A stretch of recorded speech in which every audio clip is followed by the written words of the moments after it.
What's up, everybody? Welcome back into the Offseason Report presented by Buyers Auto. Of course, it's presented by Buyers Auto, as always. The 40-year vet Tim May is here. Andy Backstrom is here. I am just Spencer Holbrook. Fellas, pretty slow time right now for Ohio State. Ryan Day, a lot of the assistants talked last week. This week slowed back down for the Buckeyes. They're still hard at work in winter workouts. We are still hard at work every day, every week, bringing the people the content they desire on Ohio State football. Today we're going to be talking about defensive line depth. So here's why. I'm going through our roster resets at Lettermen Row. They're a lot of fun to do. You break down the position. If you've been missing them, you can head to Twitter, head to lettermenrow.com. We've got them all there. But I'm going through the defensive line. There's 7 defensive tackles on scholarship. In the fall there will be. There's not even that yet. Will be 7 defensive ends on scholarship. There's just not the depth there. And so, Tim, I ask you, is a big concern for this defense defensive line depth? No, a big concern for this defense is keeping people healthy. And then the defensive line depth follows after that. Yeah, I mean, the more bodies, the merrier, right? I mean, and you see Javonte Jean-Baptiste, leave the fold, and actually they're going to play against him the 4th week of the year, and Tyler Friday has been ruled out, for one reason or another for continuing his career. We talked about it on an earlier one of these, how you would like to have seen like Caden Curry get more relevant snaps, this past year, which would kind of maybe ease the angst, I guess, going into this season.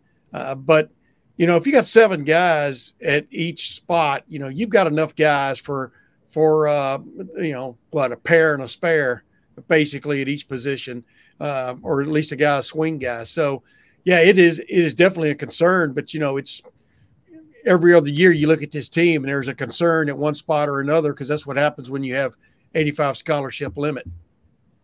Andy?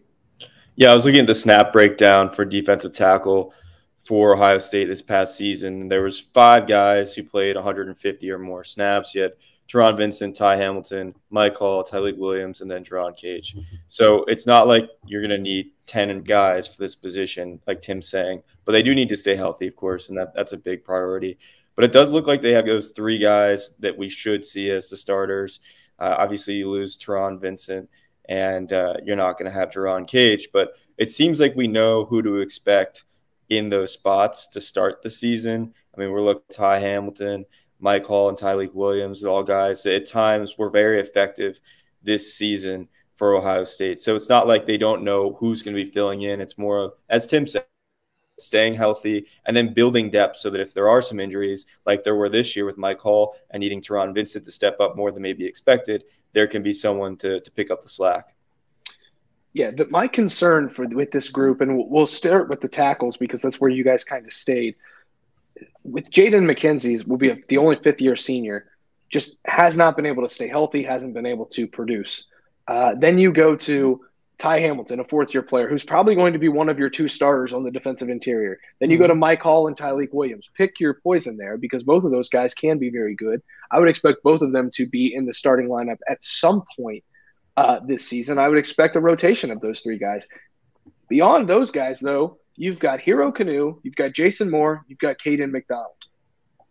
That's not very much depth. And if Hero Kanu can take another step forward like Ohio State might think he can, the words Larry Johnson used to describe him were pretty telling, that the Buckeyes are relying on him and expecting him to kind of take that next step forward. Then you talk about having a 4-man defensive line rotation, or maybe a 5-man if Jaden McKenzie can put it together for a year. Then you're talking about a unit that I think will be able to roll the way Larry Johnson wants to. But we saw what happens this past year when you get some injury concern and you've got some defensive tackles out there that simply weren't good enough to be in that first-team defensive line rotation. Tim, I talked about it a lot in the press box.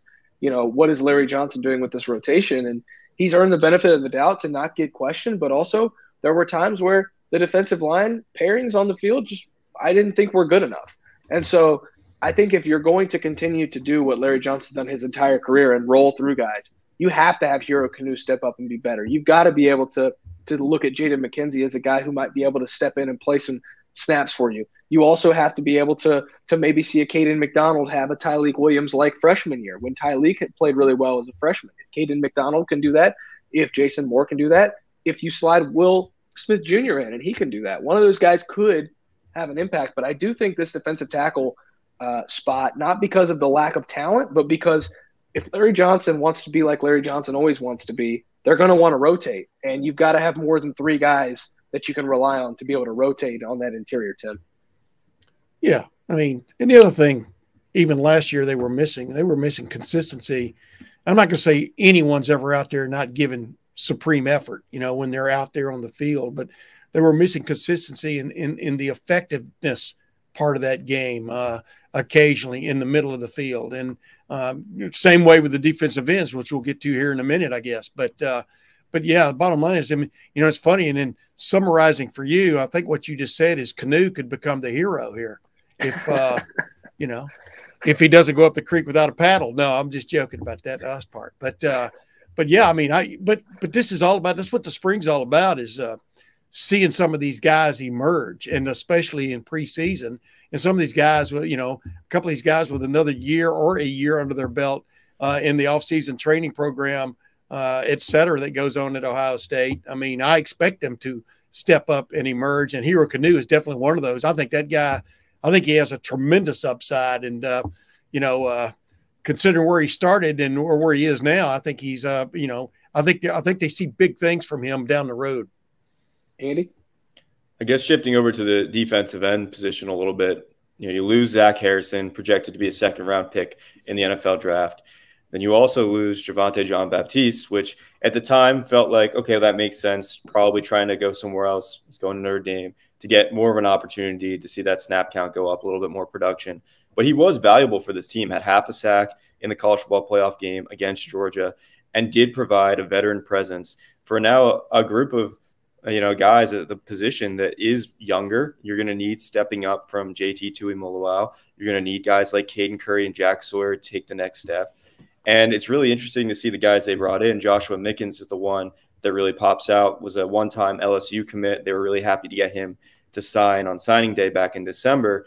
And I just wonder who steps up, because as good as JT was at moments, as good as Jack Sawyer was at moments, you want to see them take that next step, because as many as the pressures as they had last season, up both in the top 4 for Jack Sawyer and JT in terms of the team leading, they didn't get home as much as maybe you'd like them to see. So I'm wondering which of the two of them takes the bigger step. And then beyond that, where is the depth coming in? Yeah, and that's the problem, is I don't see right now a lot of that depth unless you're talking about all 3 of those second-year defensive ends taking that next step, Andy. You talk about Caden Curry, who we kind of expect to do that. I think Ohio State at this point even expects him to do that. But then you're asking Kenyatta Jackson and you're asking Omari Abor, both guys who had relatively decent freshman years in the practice sessions. They didn't really get on the field a lot. Kenyatta and Omari both lost their black stripe at various points late in the season. I think Omari lost his during bowl preparation, so he obviously showed something in that month between the Michigan loss and the college football playoff loss. But this is a group where you don't see Joshua Mickens as a plug and play as a freshman, like maybe you saw some of those other defensive ends Larry Johnson has recruited in the past. You don't see Will Smith Jr. becoming one of those guys that can plug and play right away. I think Jason Moore probably is going to end up on the interior as a defensive lineman. And so the freshmen, you're not going to really be able to rely on those guys. And Jack Sawyer and JT Tuimoloau can't play every snap. So, again, I'm not having this video to bash the defensive line room whatsoever.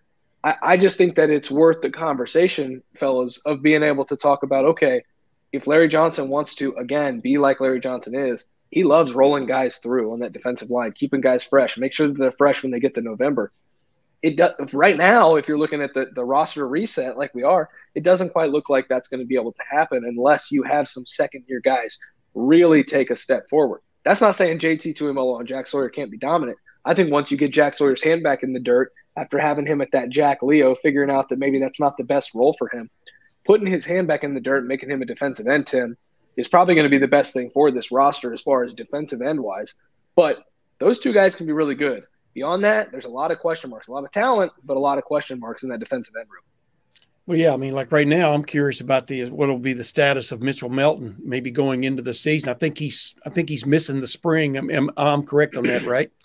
Uh, Obviously they were counting on him, man, a year ago at this time, stepping up and being that jack player. They end up renaming it the jack player on that defense, who is a glorified defensive end, a guy they can swing around, and that's a position Jack Sawyer played a lot when he was on the field.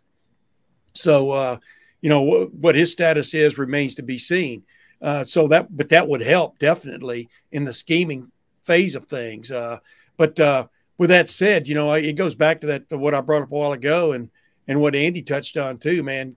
Consistency at a high level is what was really missing from this group from time to time.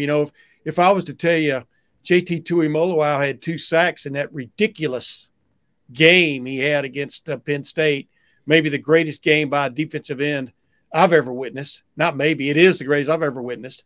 Maybe you guys have witnessed better, especially you, Andy, at Boston College when you were covering Boston College, the BC Marauders. But if I've told you he had 2 sacks in that game, how many sacks would you say he had for the season? Well, he had 3.5. He wasn't the guy who led the team. The returning guys who led the team in sacks was Jack Sawyer with 4.5, and Mike Hall Jr., who played limited time at best because of an ongoing persistent injury situation. I think he had 4.5, but I think they underperformed. The defensive front underperformed as a group in terms of sacks, and so did the team as a group. And all you thought about all year going up to that season opener and then beyond was how this new defense, this new 4-2-5 defense, was going to really affect the quarterback and get after the quarterbacks. And really, when you come down to the final analysis, how much did it affect the quarterback, especially in the games that mattered, the 2 last games of the year? So that's what they're really looking for. I mean, you're talking about young guys taking steps. You're talking about guys who are proven. They need those guys to step up another notch or two. Matt Wilhelm talked about that on the Tim May show, the new Tim May show. It's a podcast several weeks ago. And so this is entire group across the board on this defensive line. They all need to make these steps up, and not just the guys who haven't played a lot yet. Yeah, Andy, is there a guy maybe that you really think can change what this defensive line looks like? Is it Mitchell Melton? Is it Omari Abor? Is it Kenyatta Jackson? Is it even Caden Curry or Jack Sawyer? Is there a guy that I'm gonna get my vote in there? I'm gonna get my vote in there as Caden Curry. Go ahead now. Yeah, I mean, I think Caden Curry certainly could. I think it's interesting what Larry Johnson said. He wants both those guys, Caden Curry and Jack Sawyer, to stick at one position, whether that's the jack or whether that's defensive end. Right now, going into this offseason, they have Caden Curry at number 2 at defensive end. So you think he's probably going to stay there. I think that's a good strategy to have them stick at one position. I don't think having Jack Sawyer go from the jack and then defensive end back and forth is a good strategy for getting the most out of his potential. I do think that he could be very disruptive with his hand in the dirt, like you're saying, Spencer. Yeah. I do think that there's a lot of value there, but there's also a lot of value there for Caden Curry.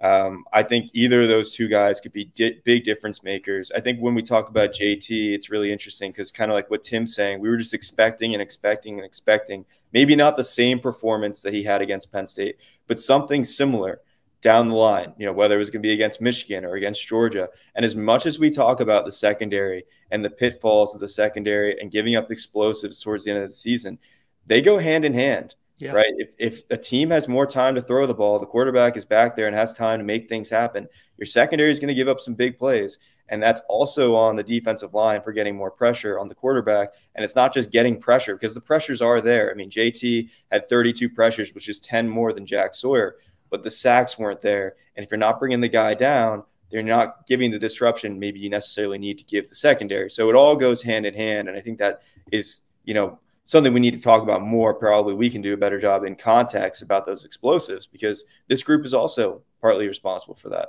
Yeah, and just think about that one play. I mean, there was one pass play in particular. Zach Harrison was within a half inch of knocking the ball out of Stetson Bennett's hand, on one of their big pass plays. And but that half inch was the difference between, affecting a play and not affecting the play, if you follow me. And so you're exactly right. I mean, they've got to sacks is, you can judge those all kinds of ways, but affecting the quarterback and the pressures are what have really got to like step up, in my opinion, against the better opponents. Yeah, it's interesting because the more we talk about this, and I'm just now remembering all of this, is that, in 2019, we were talking about how, incredible this defensive end grouping was and how good the defensive line was at disrupting pressure with Devon Hamilton and Chase Young and even Zach Harrison, a young Zach Harrison. And then in 2020, I remember the Indiana game. Michael Penix, I think, had 6 billion yards passing against the Ohio State defense. And Zach Harrison was about a quarter inch away from 3 or 4 different plays that would have negated all of those 70-yard passing plays that Michael Penix had.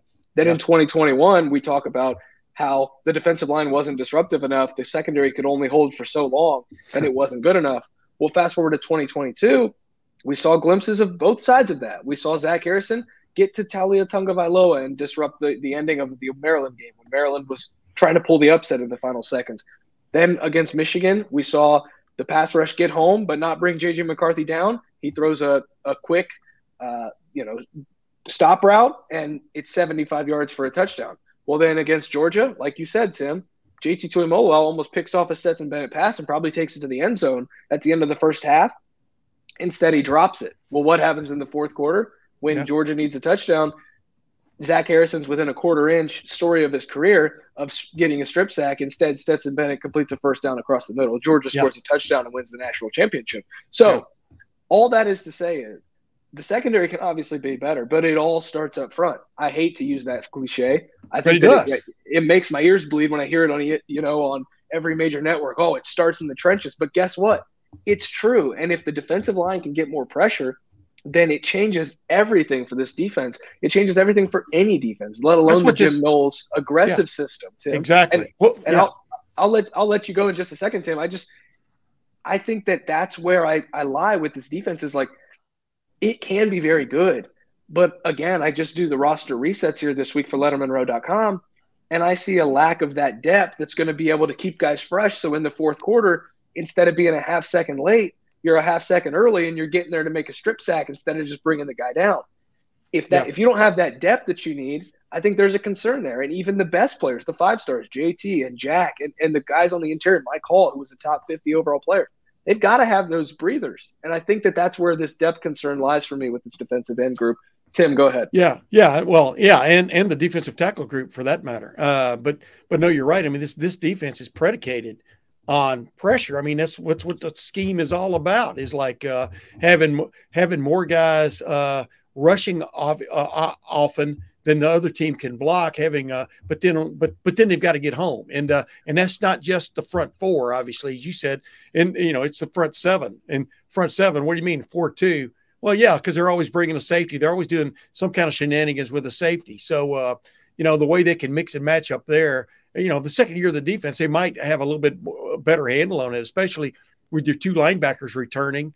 But you're going to have 2 new safeties back there, starting safeties. So we'll see where that goes. But, you're exactly right. But the best way to keep people fresh is to get off the field, 3 and outs. And Ohio State did a pretty good job on third down defense last year when you just look at the stats, but not in the games that really mattered at the end of the year. And that's the games.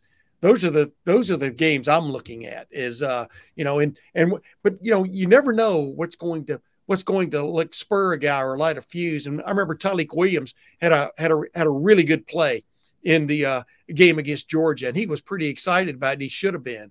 And there's a guy that's coming back that just is for one of another explanation. Is he good enough against the run? To play every down. There's a guy that really needs to take another step, but you can see what he can bring. If you match him with Mike Hall and some of these first steps up the field situations on pass plays, I mean, wow, you've got something going there. And but probably both need to be better against the run. I don't think that's an understatement. No, not at all, Andy. As we wrap things up on the offseason report presented by Buyers Auto, closing thoughts from Andy Baxter. Yeah, I mean, I just want to talk a little bit more about Mike Hall because I think we forget how good he was at the beginning of last year. And, that Michigan State game, he played less than 10 snaps. He was really just coming in on the third down rushman packages, and he had 2.5 sacks. And we talk about how these defensive ends can be better. Well, part of the reason why they can be better is because if Mike Hall is healthy in giving that interior pass rush, well, that makes your defensive ends better off the edge. And I think that's something that could be a little bit overlooked because he wasn't healthy down the stretch of this season. And he probably wasn't a totally 100% in the Peach Bowl. He said he was getting back there. But yeah, I just think that with a fresh start, I would be really curious to see if he can build off that beginning of the season, really before the bye week that he had, because I think that can make this whole defensive line even more disruptive. You remember that after the Michigan State game, the next week we were talking to we got to talk to Larry Johnson. Remember in that big interview room, and we were all asking, is Mike Hall the alpha dog? Remember they went into the year in search. You weren't here at that point, Andy, in preseason, but they went in to the season in search of that alpha dog up front. That's what they were seeking, and I'm not sure the alpha dog emerged. I mean, JT Tuimoloau, wow, he got out of the kennel, for sure against Penn State. But that's, that guy like Jalen Carter. Yeah, he didn't have the best of games against Ohio State, but boy, you watch the video, his presence was known, man. I mean, you've got to have that guy that the defenses just go, oh, now we got to deal with this dude. JT Tuimoloau, as we well know, and this, Spence, we talked about it, he attracted plenty of attention from the offense and the offensive line. And, he should have had handles on his uniform wherever people were, which would have made it even easier for people to grab him.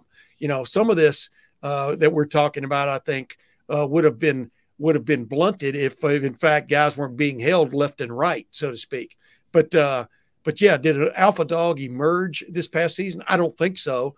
Are there a couple of 3 guys that could be that guy this year? I definitely think so. And JT Tuimoloau, Mike Hall, maybe even Tyleik Williams, those are 3 of the guys that are on my list I'm watching. Of course, Jack Sawyer.